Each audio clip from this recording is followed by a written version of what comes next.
C'est avec Basic Instinct que je suis entré dans le monde de Paul Verhoeven. D'ailleurs, je me souviens être sorti, plutôt perplexe, de la projection à laquelle j'avais assisté. Une chose tout de même m'avait vraiment captivé, la musique de Jerry Goldsmith et ce thème magique qu'on entendait dès le générique. Sans parler de cette séquence de poursuite californienne où Goldsmith s'était surpassé.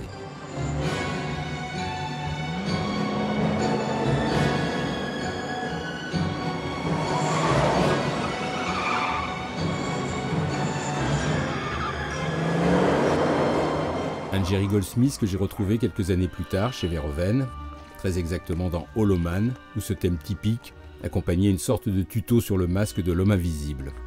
Ça peut toujours servir.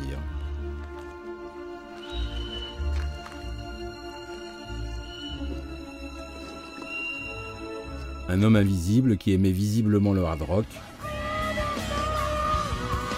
Chacun ses goûts. Moi je préférais Jerry Goldsmith, alors je me suis transporté dans Total Recall, où mon ami Arnold Schwarzenegger portait lui aussi un drôle de masque, toujours au son de Jerry Goldsmith. Catch. Dans le genre créature du troisième type, j'aimais aussi Robocop, toujours de Paul Verhoeven, mais cette fois c'était un autre compositeur qui accompagnait le monstre casqué, Basil Poledouris.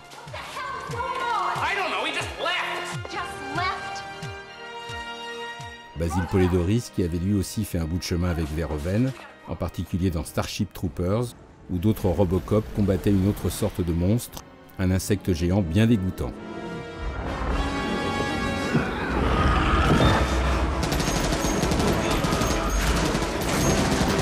Le même Basil Poledouris qui avait commencé sa collaboration avec Verhoeven dans La chair et le sang, où là encore, décidément, un monstre mi-insecte, mi-char d'assaut venait à la rencontre de Rutger Hauer et de Jennifer Jason Leigh.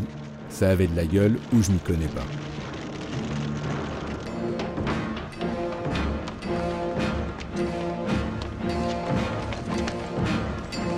Grâce à La chair et le sang, j'ai découvert que Verhoeven adorait le Moyen-Âge, et ce, très tôt, dès 1969, dans la série Floris qu'il avait réalisée pour la télé néerlandaise.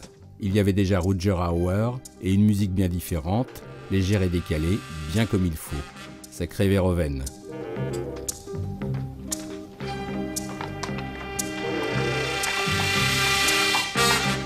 En remontant encore dans le temps, j'ai fini par découvrir les premiers courts-métrages du cinéaste batave, comme disent les commentateurs de foot, et d'abord, au tout début des années 60, Un lézard de trop, où ce visage de femme dans la pénombre au son de cette musique presque jazz m'avait rendu un peu mélancolique.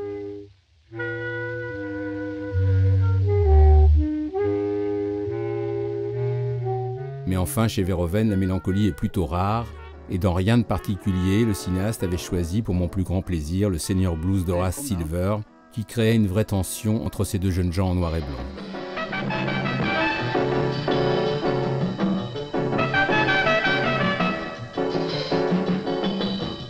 Dans The Gaffers, Verhoeven s'était mis à la musique afro-cubaine, et ce n'était pas pour me déplaire, loin de là.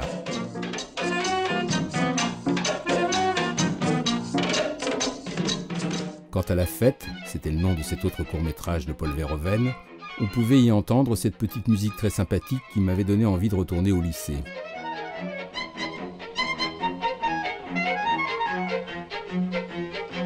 Enfin, dans les années 60, Verhoeven aimait aussi l'armée, et surtout l'infanterie, mais la musique rythmée au lance-flammes donnait à ses manœuvres un air assez guilleret finalement.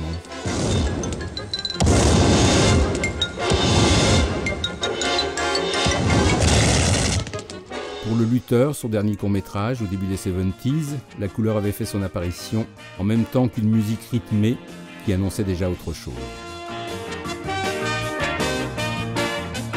Cette autre chose, c'était Turkish Delice, où cette promenade en vélo quelque peu anard était accompagnée par la musique de Roger von Otterloo, excellent compositeur néerlandais qui s'était adjoint les services du grand Toots Thielemans et son art du sifflement tellement charmant.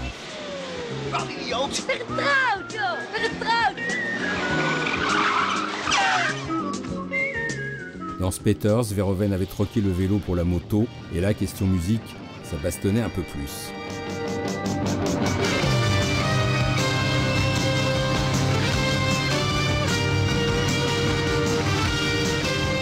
Dans Business is Business, c'était la voiture qui avait pris le pouvoir, et pour ces deux jeunes femmes, c'était vraiment la liberté que cet air léger à souhait symbolisait aussi parfaitement.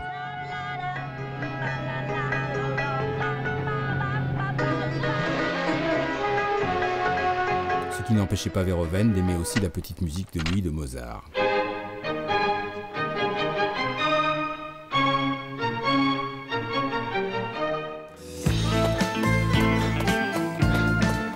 C'est fini, un téléfilm de la fin des années 70, toujours réalisé par Paul Verhoeven dans sa période hollandaise, le jogging avait fait son apparition.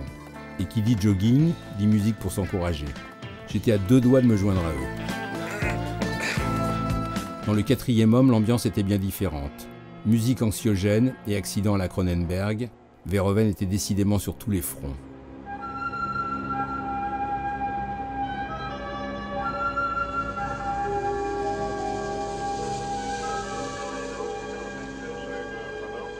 D'ailleurs, comme moi, il aimait aussi cette mélodie gracieuse de Roger von Otterlo dans Katy Tipple.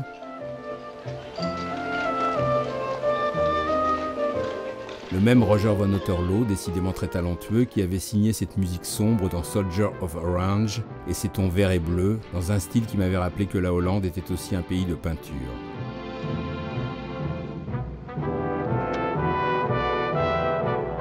Tout ça m'avait transporté bien des années plus tard, toujours aux Pays-Bas et toujours pendant la Seconde Guerre mondiale. C'était dans le génial Black Book et cette fois, c'était une femme, une compositrice anglaise, Anne Dudley, qui était l'auteur de ce thème élégant.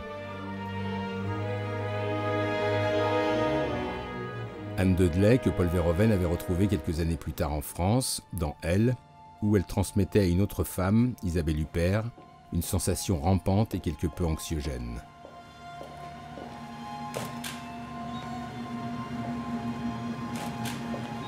D'ailleurs, dans Elle, j'avais aussi aimé cette scène de danse ambiguë entre Isabelle H et Laurent Lafitte.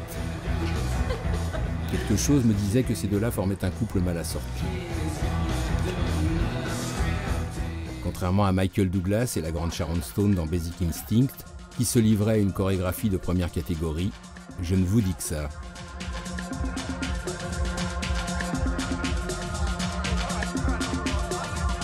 Dans Robocop, on dansait également, mais c'était un peu plus techno et un peu plus, disons, casqué-masqué, au moins pour le Robocop en question, en mode arrestation.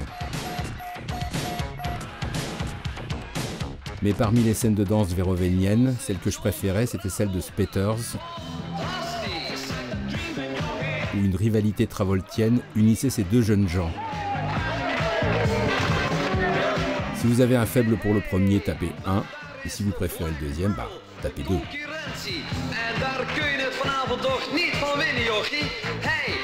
Bon, il y avait aussi le bal de la promo de Starship Troopers, mais là, ça ronronnait un peu plus. Starship Troopers, justement, m'avait ramené aux militaires et aux fanfares et autres tambours. Dans l'infanterie des marines, par exemple, avec cet impeccable passage en revue, mais aussi dans Soldier of Orange, où j'avais vu d'abord défiler les nazis,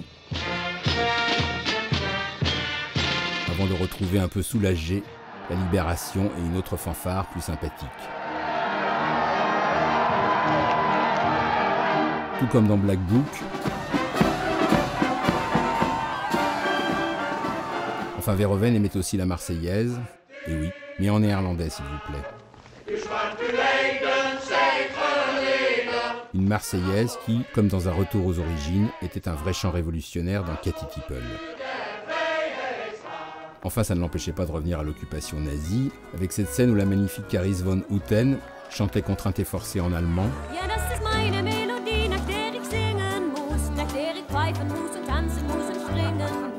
avant d'entonner, invisible mais vraiment très audible, cette chanson de Victor Young, 100 Years From Today, à la toute fin du générique du même Black Book.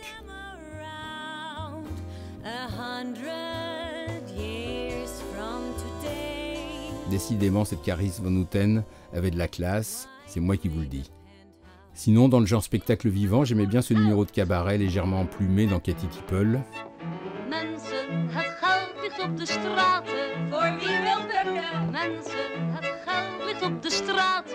Mais peut-être encore davantage cette petite performance opératique en duo, qui n'était pas forcément du goût de tout le monde,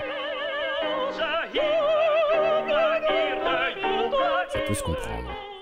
Il y avait de tout chez Verhoeven, homme des contrastes, des danseuses en herbe et en tutu, dans la fête, mais aussi des stripteaseuses un peu plus expérimentées dans Business is Business. Des stripteaseuses, ça vous fait penser à rien? À moi en tout cas, qui m'apprêtais à boucler l'affaire, ça m'avait ramené à Showgirls, que j'avais découvert à sa sortie complètement ébahi. Un peu comme Elizabeth Berkley, alias Nomi Malone, quand elle ouvre à Las Vegas, des yeux écarquillés devant ce show en feu.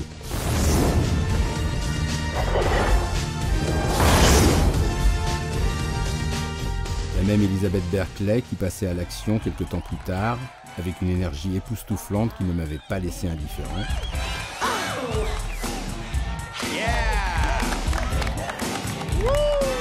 Avant d'entamer un pas de deux inoubliable avec sa rivale Gina Gershon. Vous avez dit inoubliable? Oui, je persiste et signe. Inoubliable.